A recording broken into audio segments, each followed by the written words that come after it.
God morgon! Välkomna ut i landet. Det är lördag morgon, Skillnadens trädgård, och jag har en Sara-stund. Jag brukar gå upp väldigt tidigt på morgnar när det tillåts och gå ut och jobba i min trädgård. Då är det lugnt och skönt och tyst och man hinner att få undan en hel del. Och jag har tidigare den här morgonen skördat körsbär, det såg du i förra veckans video. Och idag tänkte jag att jag skulle förbereda en ny rad i det här kvarteret där jag sitter och kanske också rensa lite. Men framför allt visa lite. För att det här kvarteret tycker jag är lite speciellt. Jag har ju under några år när jag har jobbat mycket med Handelsträdgården, som jag också driver, behövt tagga ner lite arbetet här i min egen trädgård. Och framförallt så har väl estetiken påverkats en del. Jag har ju fortfarande odlat så ohyggliga mängder med grönsaker. Och just i år och förra året, slutet av förra året, så inledde jag ett arbete med att lite grann återta köksträdgården. Rensa upp och liksom, få ordning helt enkelt. Köksträdgården har ju odlat sedan 2011 och det har gått svinbra, men saker och ting växer igen och naturen återtar de områden som naturen får lov till. Och det gör att man behöver liksom ligga i lite grann. Så i den fasen är jag just nu. Och vi har i flera videor varit i kvarteret som är bakom mig. Och där har jag ju verkligen gjort ett jätteuppryck under året, eftersom vi också fotograferar och skriver en bok om det området. Men sen har jag ju en massa sidoprojekt också. Och det här är mittenkvarteret och det är ett kvarter som jag har jobbat parallellt med under hela året kan man säga. Och jag är jättenöjd med hur det ser ut och växer här. För att för bara några månader sedan så såg nämligen hela det här området ut som det gör i den sista lilla remsan där jag ännu inte har lagt min hand vid. Kom ska ni få se.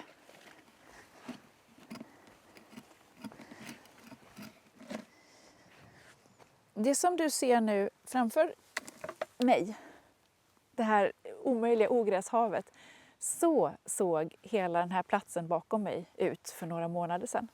Och sen har jag väldigt, väldigt strukturerat när tid funnits utan att hetsa eller stressa eller liksom känna att jag inte vill eller klarar av det. Jobbat mig igenom den här platsen rad för rad och sen fyllt upp dem med de planter som jag har. Och jag har också odlat den här platsen lite annorlunda än jag brukar just för att kunna sätta ut någonting snabbt och inte behöva liksom göra ett stort och väldigt arbete med hela odlingsplatsen på en och samma gång. Och det är lite kul att visa det här tycker jag, hur det blir och hur det kan se ut. Så jag började helt enkelt i den bortre delen där det växer en spetskål. Och då har jag jobbat mig igenom liksom rad för rad från den sidan och grävt eller grepat igenom hela odlingsplatsen bort till den sidan och jobbat strukturerat i sjok kan man säga, som har varit liksom drygt ett spadtag brett. Och sen har jag gjort så mycket som krävs för att kunna få ner en rad med grönsaker. Och sen har jag dragit upp en fåra i jorden när den är klar. Jag har gödslat med pelleterat hönsgödsel eftersom ytan verkligen behöver gödslas upp, för jag odlade inte korrekt här liksom förra året. Och sen har jag satt ner mina växter i den raden och sen har jag jobbat med vidare till nästa rad. Och just nu så växer här då en jädra massa grönsaker som vi skördar av. Vi är ju självförsörjande på grönsaker. Och då har jag kronärtskockor och tomat i den allra bortersta raden. Sen växer det spetskål, en sen sort som heter Filderkraut som ger väldigt, väldigt spetsiga och höga spetskålshuvuden. Sen har vi purjolök och rotselleri, en rad med sallad, en rad med paprika och en rad med vad heter det nu då? Oregano. Och sen är det en rad med kålrabbi och fänkål. En rad med blandade kålsorter. Det är romanesco som är det ser ut som en grön, väldigt spejsad blomkål som ger enormt stora huvuden som kan väga 2 kilo. Och så är det också savojkål. Och sen har jag gul lök. Jag har en rad med märgärtor som har vuxit jättedåligt och den ska jag ta bort nu och sätta ner något annat. Och sen har jag en rad med tomat. Och nu är vi i juli och vad händer i juli? Nu börjar vi så nya saker som kommer att ge skörd sensommar, höst och till och med vinter. Och då vill man ju ha plats till det. Så nu ska jag fortsätta helt enkelt och gräva en rad till har jag tänkt. Och då ska ni få följa med och se hur det ser ut och förhoppningsvis få lite inspiration till era ogräsdrabbade områden. En sak som jag gärna vill nämna innan jag sätter igång det är att förra hösten, då var vi och jobbade i det kvarteret som är alldeles framför det röda lilla växthuset. Och det området var ju precis samma status som det här. Igenvuxet. Det var dock medvetet eftersom vi hade en unghund / hundvalp som bestämde sig för att rulla sig i allting som jag försökte odla där. Så det bara fick vila det året. Men där har jag gjort jättefint och det växer kanonfina grejer nu. Så att det är verkligen väl värt arbetet. Så nu bara att hämta en grep och hugga i.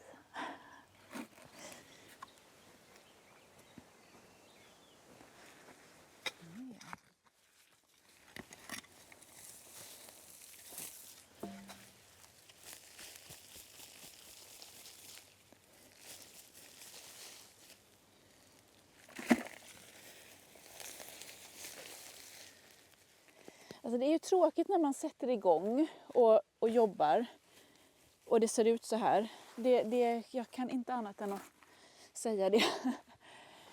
Och mitt bästa trix då, det är att precis bara lära sig att se den plats som man jobbar med nu. Jag tänker inte ens på den där platsen eller att det ska bli färdigt. Jag bara tänker på att innan jag går in och äter frukost så är det rimligt att tänka att jag blir färdig med den här raden. Och det är görbart.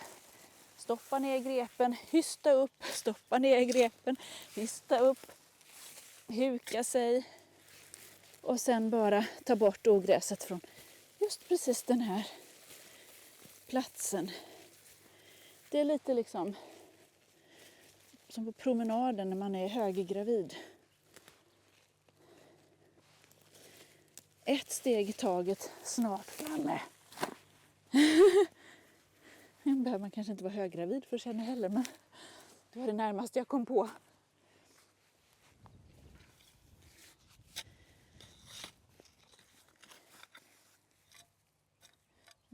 Jag har ju odlat här förut. Så min jord är ju väldigt, väldigt lucker under allt det här ogräset. Så här handlar det bara om det är som en kamp mellan mig och naturen just nu. Innan jag har fått ordning på det. Att nu är det jag som ska bossa här. Det är inte tistlarna. Nu ska jag trötta ut dem.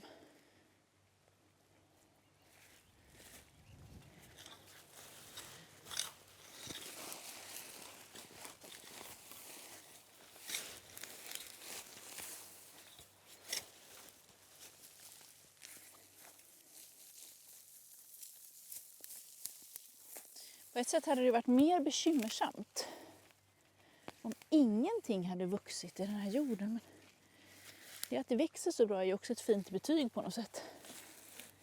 Vad gör man med det här ogräset? Och jag har en liten ogrässtrategi som innebär att jag helst vill ta vara på detta och se det som en resurs istället för att bara åka med det till tippen. Jag har jättesvårt för det av någon anledning. Så att jag har en presenning någonstans. Jag behöver inte hämta den nu, det är lättare för mig att hämta några nya tunnor. Och jag lägger den presenningen på en plan plats och dumpar helt enkelt ogräset där, sprider ut det. Och sen låter jag det ligga där och torka. Och när det har torkat upp så lägger jag det i en sån här odlingslåda. Så att alla de här lådorna är fyllda faktiskt med sånt här trädgårdsskräp. Och sen lägger jag tidningar, kartong ovanpå och fräsch jord på toppen. Och då komposteras ogräset. Och när det har torkat upp ordentligt så är det inte så invasivt med rötterna. Det har ju dött då. Så jag ställer undan det här för nu. Och så blir det en resursen.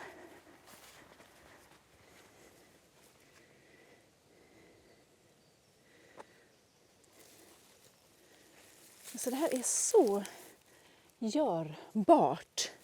Och jag älskar det här sättet liksom att tackla saker som är inte en motgång så, men det är ju inte roligt att stå med en trädgård som har vuxit igen. Men just det här att se det som att nu är det bara den här plätten. Ös på med den. Och när man har gjort en sån här rad och ser hur fint det blir, då blir man ju också jättepeppad att göra resten. Och då brukar jag dela upp det så jag tänker så här, okej, om man gör en sån här rad, låt säga att man lyckas med det varannan dag nu om jag bestämmer mig för att lägga mina minutrar här. Då tar det en vecka så är jag färdig med liksom hela den plätten. Det är ju ingenting. Lite så tänker jag att man kanske får överlag tänka med sin odling också. Att för många av oss som odlar lite större ytor så är det kanske inte realistiskt att tänka att allt vid en och samma tidpunkt ska vara helt färdigt och tipptopp och fint. Framförallt inte om man också nästan fulltidsjobbar och man har stor familj och vill vara en hyfsat trevlig partner. Då kanske man bara får hugga i sig att det blir lite så här emellanåt. Och så får man se vad man har och får istället. Vad får jag från den här ytan? Ja, men just nu så har jag till exempel jättemycket kålrabbis. Och det är en sån glädje för jag har ett barn som är jätteförtjust i kålrabbi. Så när han säger så här, har vi någon kålrabbi som vi kan äta till maten idag? Ja, men går ut och kikar, så går vi tillsammans och så bara poff! Då blir man ju också motiverad av att rensa lite vidare.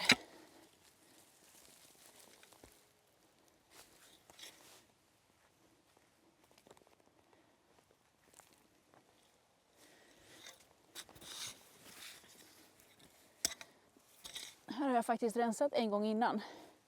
Men sen blev jag inte klar med de bortre delarna så då blev det inte att jag satte ut någonting här. Så här är ju jättelätt att bara vända på eländet och plocka bort tistlar. De allra första åren i min odling, eller vad ska det vara, första 10 kanske, då hade jag inga tistlar. Jag vet inte riktigt hur det kommer sig att det blev så mycket tistlar. Men jag tänker att nu i mitt lite mer vuxna liv, mitt medelåldersliv, så ska jag ha som ett mission att bekämpa de här jävla tistlarna. Så det känns jättehärligt att gräva bort dem. Och de låter jag precis som andra ogräs liksom torka upp och bli till grund i de här kompostlådorna och så.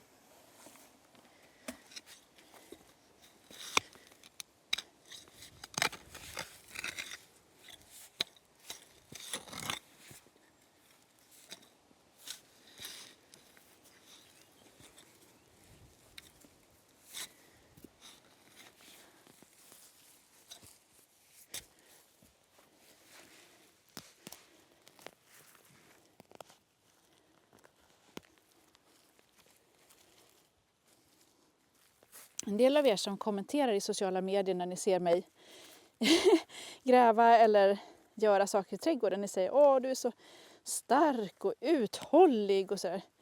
Det är jag egentligen inte. Jag tycker det är jättejobbigt att hålla på med det här. Det är väldigt tillfredsställande ju. Men det är ju fysiskt liksom tungt och jag skulle inte hålla på, om jag inte måste, skulle jag inte hålla på en hel dag frivilligt med det. Utan jag vill ju göra andra saker i min odling. Men just det här att se det som en begränsat projekt nu. Nu gör jag precis bara den här plätten och det kanske tar 20 minuter eller vad kan jag tänka att ta. Då är det ju liksom görbart. Och så får man sätta sig och läsa en stund sen.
det var det.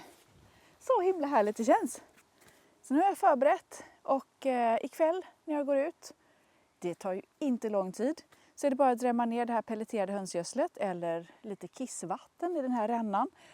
Och sen sätta ut lite växter. Och jag vet inte exakt än vad jag ska sätta. Men som regel här i den här platsen, eftersom det är så mycket ogräs och en del sniglar som jag bekämpar med framgång, så vill jag inte direkt så någonting. Och sen är det liksom klart. Och efter detta har jag 3 alternativt 4 sådana här vändor att gräva. Och det hinner jag ju inom några dagar. Så det känns jättehärligt. Så jag hoppas att se den här platsen och också min oro inför ogräset. Jag hoppas att det kan vara inspiration till er som står inför liknande. Så här är det ju att odla. Och det är inte bara de prydliga, snygga trädgårdarna som syns i sociala medier som är liksom eftersträvansvärda, utan också den mångfald och det fina som en sån här plats tillför i odlingen. Ikväll ska jag gå ut och rensa mellan raderna och då kommer det bli så fint. Kanske blir sista gången som jag hinner rensa innan grönsakerna har blivit så stora så att jag faktiskt kommer emellan. Och till kvällsmat idag så ska jag bjuda familjen på en kålrabbi. Och som avslutning så passar det ju jättefint att plocka fram sekatören och bjuda er på den skörden också. Tack för att ni har tittat idag. Tack för att ni följer Skillnadens trädgård i sociala medier. Glöm inte att läsa på min blogg om det är någonting särskilt som du undrar över om specifika grönsaker eller metoder eller någonting annat. www.sarabackmo.se. Hej så länge!